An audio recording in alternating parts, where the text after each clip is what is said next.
আমি একটা বিষয় পরিষ্কার করতে চাই, সব কিছু কি আল্লাহর পরীক্ষা? সব কিছুই কি আল্লাহর পরীক্ষা? ভাই, আপনি প্রশ্ন করেছেন সবকিছু আল্লাহর পরীক্ষা কিনা। আমাদের জীবনটাই পরীক্ষা। মাঝে মধ্যে আমরা নিজেরাই নিজেদের জন্য সমস্যা তৈরি করি, আমরা নিজেরাই নিজেদের সমস্যা তৈরি করি। এই জীবনটা আসলে পরকালের জন্য একটা পরীক্ষা। তাহলে তো ব্যাপারটা দাঁড়াচ্ছে কেউ বেহেশতে যেতে পারবে না, কারণ মানুষ মাত্রই ভুল করে।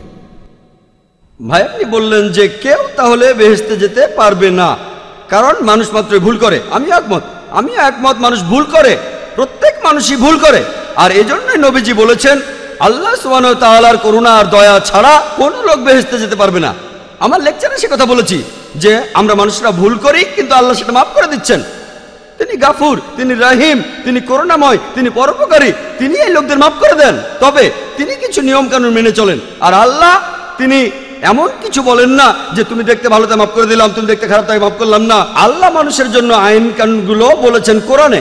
তাই শুধু আল্লাহর করুণা পেলেই আপনি বেহেশতে যেতে পারবেন। যদি আল্লাহ আপনার সমস্যাগুলো খুঁটিয়ে খুঁটিয়ে ধরেন আর পয়েন্ট বিয়োগ করেন, সেই সাথে সবগুলো ভালো কাজের পয়েন্ট যোগ করেন, তাহলে কোনো মানুষ বেহেশতে যেতে পারবে না, এমনকি নবীজিও না।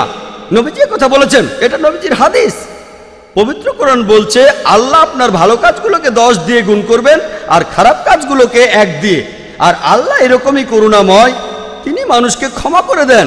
তবে একটা অন্যায় তিনি ক্ষমা করবেন না। পবিত্র কোরআনে সূরা নিসার 48 নম্বর আয়াতে উল্লেখ আছে এবং সূরা নিসার 116 নম্বর আয়াতে উল্লেখ আছে যে অন্যায়টা তিনি কখনোই ক্ষমা করবেন না, সেটা হলো শিরক, আল্লাহ ছাড়া অন্য কারো উপাসনা করা। অন্য কোনো অন্যায় হয়তো তিনি ক্ষমা করতে পারেন, আর আল্লাহকে ছাড়া অন্য কোনো দেবতার উপাসনা করা, এটা হলো সবচেয়ে বড় অন্যায়। আশা করি উত্তরটা পেয়েছেন।